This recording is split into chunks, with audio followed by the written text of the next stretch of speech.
अस्सलाम वालेकुम दोस्तों, उम्मीद है सब खैरियत से होंगे। आज हम आपको पाकिस्तान के एक ऐसे किले के बारे में बताएंगे जो पाकिस्तान के शहर मुल्तान और इंडिया के शहर दिल्ली के दरमियान में वाक़ है।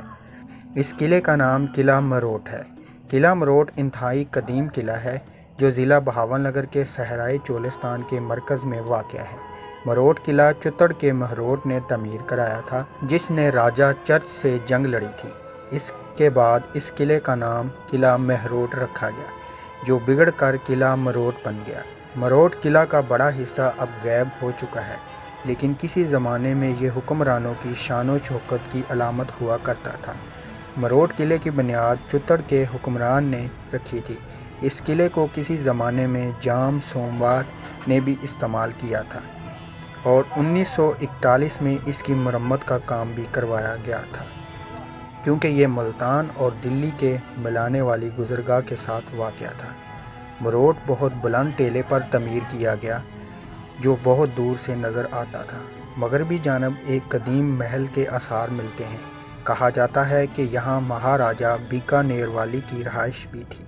किला मरोट को इस वक्त ज़्यादा अहमियत हासिल हुई जब शहनशाह जलालुद्दीन अकबर यहाँ ठहरे। उसने 926 हिजरी में एक मस्जिद भी तमीर करवाई, जिसका नाम मस्जिद शाह मर्दान रखा गया। यहाँ अब सवाए वीरानी के और कुछ नहीं है। ये किला अपने अंदर सयाहों के लिए ख़ास कशिश रखता है। ये किला मीरगढ़ से 18 किलोमीटर और किला जामगढ़ से 11 किलोमीटर और किला दरावट से 115 किलोमीटर के दौर पर वाक़या है। बारिश के दिनों में लोग यहाँ घूमने के लिए आते हैं। कहा जाता है कि बारिश के दिनों में यहाँ कीमती पत्थर और सोना जवाहरात वगैरह मिट्टी के नीचे से निकलते हैं। कहा जाता था कि बादशाह के दौरे हुकूमत में यहाँ पर एक सुरंग बनाई गई थी, जो एक किले से दूसरे किले को आपस में मिलाती थी।